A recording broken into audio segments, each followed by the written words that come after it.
early spring morning in the Arctic. 3 scientists, 2 men and 1 woman, were standing over a table inside their warming hut. They were reviewing their map and preparing for the day's work.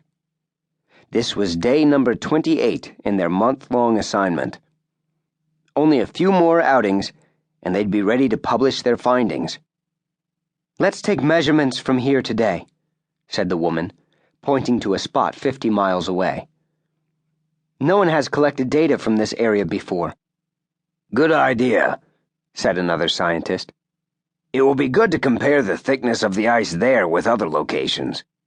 The scientists pulled on their snowsuits and strapped on their boots. Stepping outside, they looked at the thermometer hanging by the door of the hut. The mercury read 20 degrees Fahrenheit.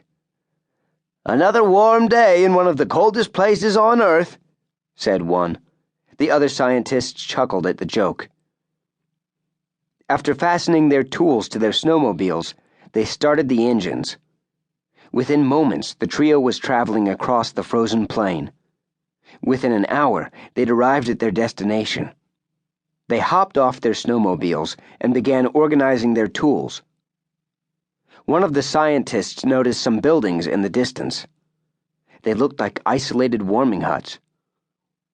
"What are they?" said one. "Let's check them out," said another.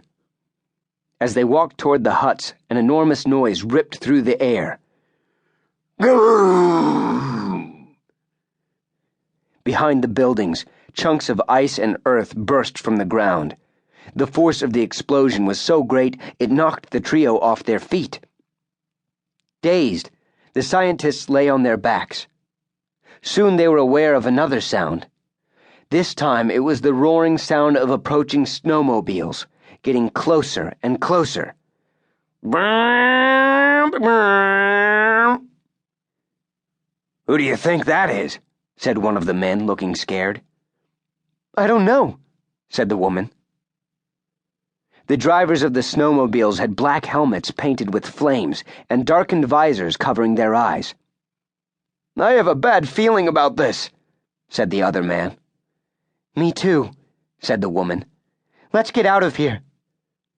The scientists crawled to their knees and began to run.